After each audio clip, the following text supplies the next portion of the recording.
എൻ്റെ വീട്ടിലൊന്നും ചെതലില്ല. വന്ന ഭാഗം മാത്രം എന്തെങ്കിലും ചെയ്തു തരാൻ പറ്റുമോ എന്ന് ചോദിക്കുന്ന കുറേ എൻക്വയറീസ് ഉണ്ട്. അപ്പോൾ നമ്മൾ ഈ ഒരു ട്രീറ്റ്മെൻറ്റ് തിരഞ്ഞെടുക്കുന്നത് എന്തിനാണെന്ന് വെച്ച് കഴിഞ്ഞാൽ നമുക്കൊരിക്കലും നമ്മുടെ വീട്ടിൻ്റെ ഉള്ളിൽ ചെതലായാലും നമുക്കറിയാൻ പറ്റില്ല. അതിൻ്റെ സ്റ്റാർട്ടിങ് സ്റ്റേജ് എന്ന് പറയുന്നത് നമ്മുടെ ഭിത്തിയുടെ സൈഡിലായിട്ടും ടൈൽസിൻ്റെ സൈഡിലൊക്കെ ആയിട്ട് ചെറിയ ഹോൾ വഴി ഒരു മണ്ണ് വന്ന് നിൽക്കും. അപ്പോൾ നമ്മൾ എന്ത് ചെയ്യും, താമസമുള്ള വീട്ടിലൊക്കെ ആണെങ്കിൽ അത് തട്ടിക്കളിയാണ് ചെയ്യാറ്. അപ്പോൾ ആ രീതിയിൽ തന്നെയുള്ളൊരു വീടാണിത്. താമസിച്ചുകൊണ്ടിരിക്കുന്നതിനിടയിൽ തന്നെ അവർ ഇതുപോലെ ഒരു പർട്ടിക്കുലർ ഏരിയയിൽ മാത്രം അവർ ചെതലിനെ കണ്ടു തുടങ്ങി.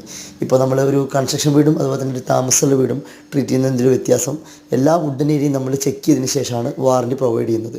ഇപ്പോൾ ആ രീതിയിൽ തന്നെ നമ്മൾ ചെക്ക് ചെയ്തിട്ടുള്ളൊരു വുഡാണിത്. ഇതവരുടെ മെയിൻ ഡോറിൻ്റെ അവിടെ നിന്ന് ബെഡ്റൂമിലേക്ക് കയറുന്ന വാതിലിൻ്റെ കട്ടിലയാണ്. അവിടെ ഉള്ളിൽ ഈ തരത്തിൽ തന്നെ ചെതൽ കൂടായിട്ട് തന്നെ ഉണ്ട്. ഇത്തരത്തിൽ ഉള്ളിൽ കൂടുണ്ടെങ്കിൽ ഏകദേശം ഒരു 4-5 വർഷം കഴിയുമ്പോഴാണത് അതിൻ്റെ ഫ്രെയിം കംപ്ലീറ്റ് ഔട്ട് ആവുക. ആ രീതിയിലാണ് നമ്മൾ ട്രീറ്റ് ചെയ്യുന്നത്.